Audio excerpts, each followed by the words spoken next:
points at stake sa ating game. This time, it's for 30 points. We ask the people, sa reunion, alin ang mas ayaw mong marinig na tanong? A. Kailan ka mag-aasawa? B. Magkano ang sahod mo? Ano kaya ang sagot ng people? Your 5 seconds start now! 5, 4, 3, 2, 1. Time's up!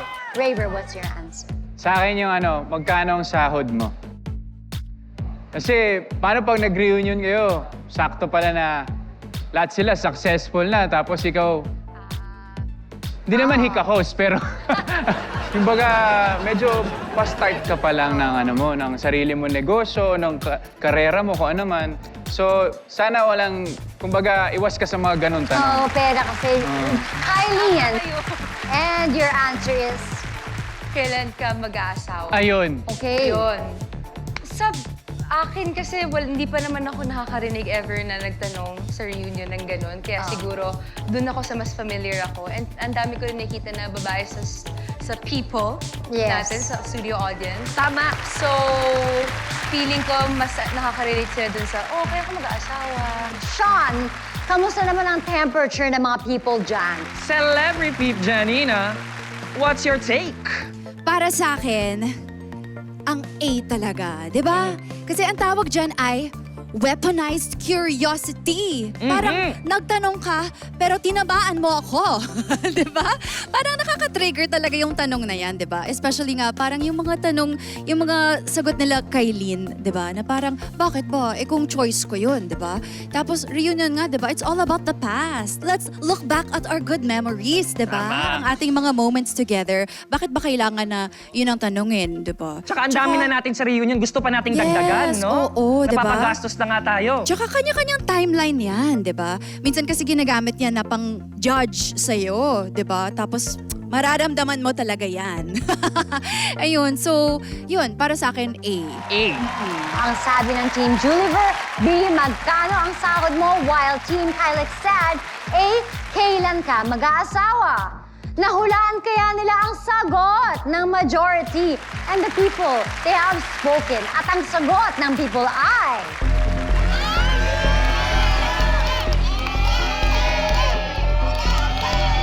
We will find out sa pagbabalik ng The People Has Spoken! Kanina, may naiwan tayong tanong for 30 points. Sa reunion, alin ang mas ayaw mong marinig sa tanong? A. Kailan ba mag-aasawa? Or is it B.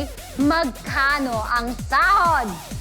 Team Juliver said B. Magkano ang sahod? While Team Kylex said A. Kailan ka mag-aasawa? Sino kaya ang tama sa kanila? The people have spoken at ang sagot ng people ay...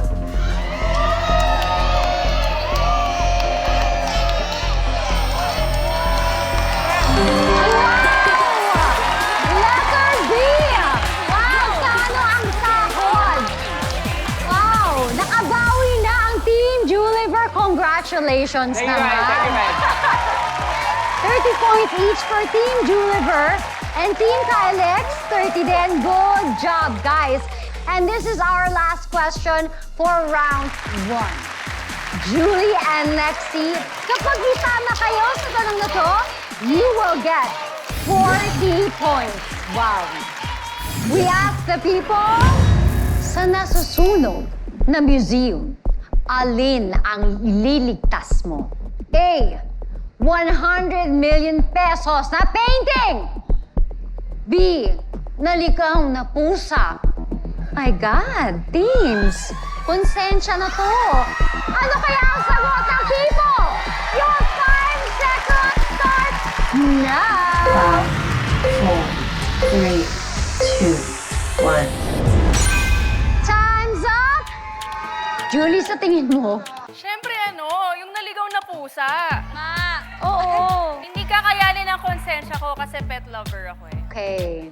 Lexi, ikaw. I also have pets. I have 2 dogs. So, malapit din ako sa animals talaga. Buhay yun eh, kapalit ng pera. Di ba buhay? Let's find out kung anong sagot ng people, Sean. Ano ba? Alam mo, isa rin akong animal lover, kagaya ni Missy dyan dito. Ako ang gagawin ko, either kukunin ko muna yung pusa, isi-save ko yung pusa, pagkatapos, dediretso ako sa painting. Alam mo yon? Pwede naman pareho eh. Buy one, take Ano one. tayo, mga kapusa tayo dito. Celebrity Yes. Janina.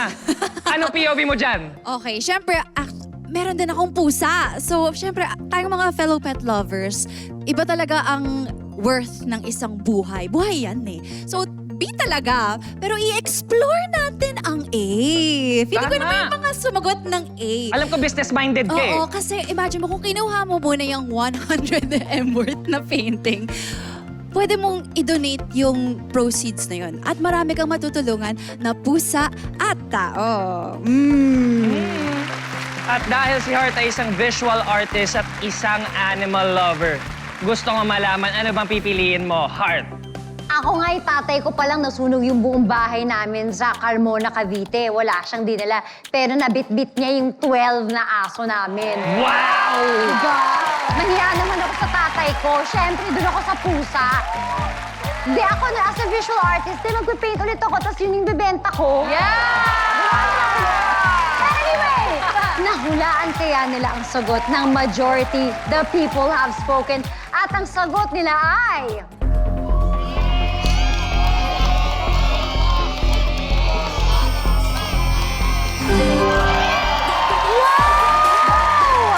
Wow!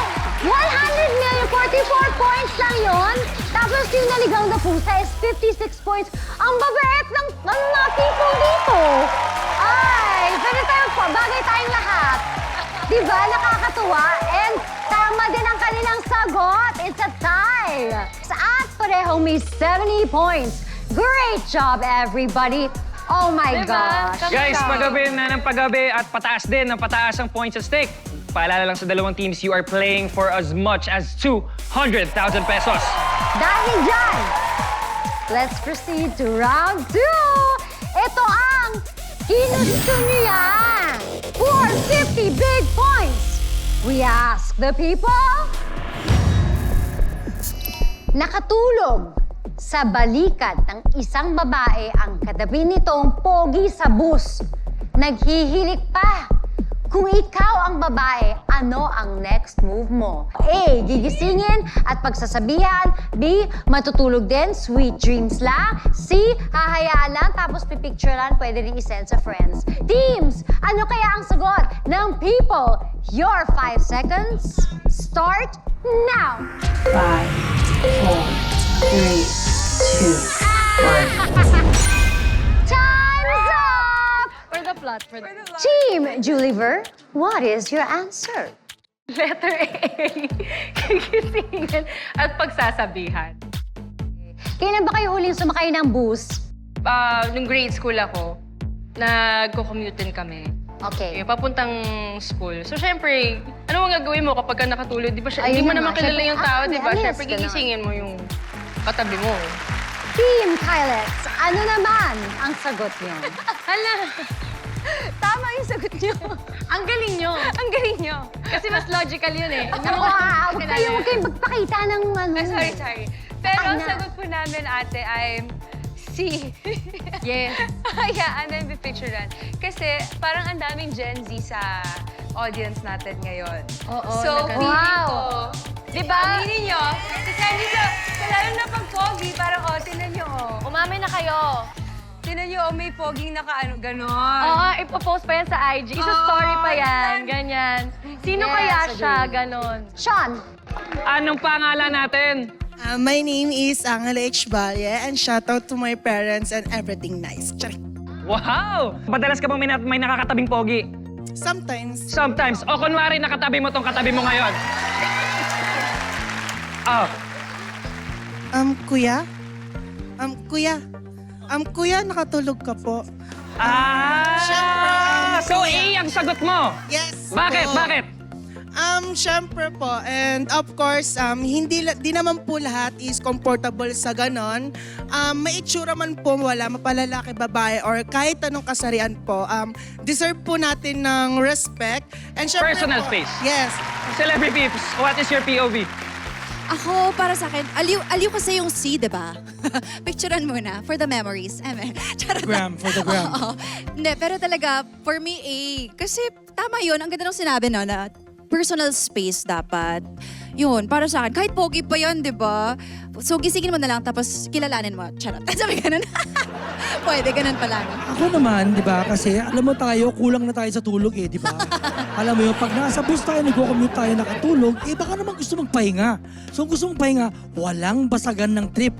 Eh di makitulog ka na rin. If you can't beat them, join them. Wow! Pinaka din pala. Para mas masarap yung tulog, di ba? Magkatabi kayong dalawa. Nako, sino kaya sa dalawang teams ang nakahula ng sagot ng people? Heart?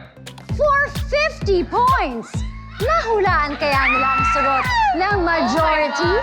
The people ay... At ang sagot ng people ay... For the flat!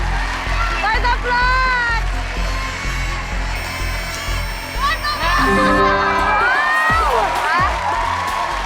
Layo ah!